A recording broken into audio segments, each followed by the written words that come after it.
तो सर कभी ऐसा हुआ कि बाहर की कोई फ़िल्म है और उसी को 3-3 लोग रीमेक कर रहे हैं, उसी से कॉपी 3 फ़िल्में हैं और तीनों में आप कहीं न कहीं कुछ जुड़े हुए हैं, कुछ या आपको पता चल रहा है ऐसी चीज़ें? नहीं, वैसा हुआ था जब हसीना मान जाएगी कर रहे थे। अच्छा, अच्छा बताइए सर अगर? तो हुँ, ऑलमोस्ट हम शूट पे गए थे और जैसे आपको पता है ना, तभी नॉर्मल था, लोग ये हुँ। करते।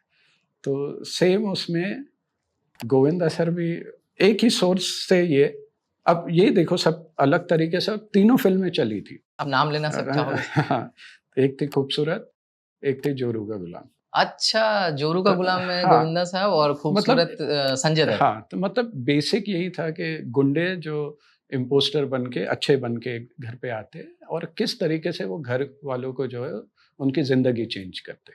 बट क्या होता है देखो, हर डायरेक्टर है, हर एक का एक अपना तरीका है। तो सबने अपने तरीके से प्रेज़ेंट किया था और तीनों पिक्चरें जो है वो चली थी। हाँ, हाँ, तीनों का गाना भी इतना सुपर हिट था। तो वो खूबसूरत संजय छैल साहब की थी, हाँ, जो कि उन्होंने लेखक वो भी तो राइटर थे ना राइटर डेविड थे, फिर जॉनसन, उन्होंने डायरेक्ट की थी वो डायरेक्ट की थी खूबसूरत। और शकील नूरानी जी ने शकील नूरानी जी ने जोरू जोरू। का गुलाम।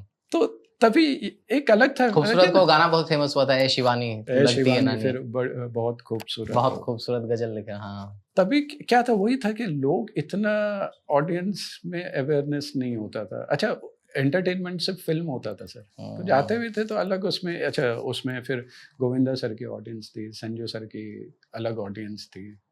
फिर ये एक कॉम्बिनेशन था। मतलब सर हसीना मान जाएगी में संजय दत्त, गोविंदा साथ काम कर रहे हैं और उसी कॉन्सेप्ट पे दोनों की अलग फ़िल्म भी बन रही है, बन गए। खूबसूरत और जोरू का गुलाम। तो वैसे ही है कि बेसिक थ्रेड सेम था, हाँ, बट वो वक़्त था।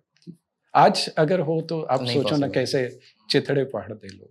लेकिन तभी मैं उन डायरेक्टर्स की भी मतलब कि सबने बनाया, सब अपने विज़न से, एक्टर्स ने भी किया, ट्रस्ट। आपको लगता है सर उस ज़माने में सर कन्विक्शन ही सबसे बड़ा रोल प्ले करता था कि कन्विक्शन से ही सब कुछ चल जाता था? कन्विक्शन और सर पर्सनल रिलेशन।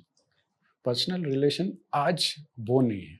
पहले एक्टर्स का क्या होता था सर, उनके अपने ग्रुप्स होते थे, कि अपने प्रोड्यूसर होते थे, हुँ, उन्हीं के साथ काम करते थे। हुँ, अब जैसे मिठुंदा हुए, हुँ, उसके बाद जैकी सर हुए, जितने फिर उसके बाद हमारे सुनील शेट्टी सर आए, ये सब जितने भी अक्षय कुमार सर, इनके अपने ग्रुप।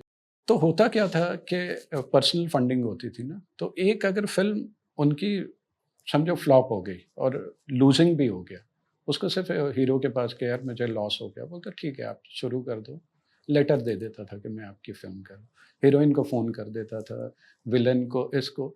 तो ऐसा ये होता था ना कि नहीं यार मेरी वज़ह से और ये मेरा साथ है, मेरा ग्रुप का है, तो दे यूज्ड टू हेल्प।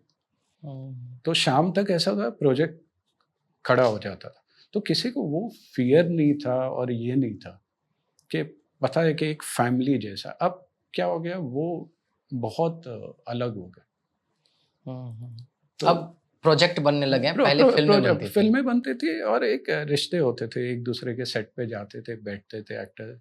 उनका आपने सुना होगा, एक ग्रुप होती थी, एक महफ़िल सेटिंग होती होती थी। थी। तो दिस इज़ हाउ इवन वो भी करते थे कि यही हीरो के साथ मुझे करना है। हुँ, हुँ, तो एक परिवार की तरह चल रहा होता था। अभी हम जब डेविड जी के साथ, तो पता है सेट पे जाएँगे, हुँ, हुँ, गोविंदा सर होंगे।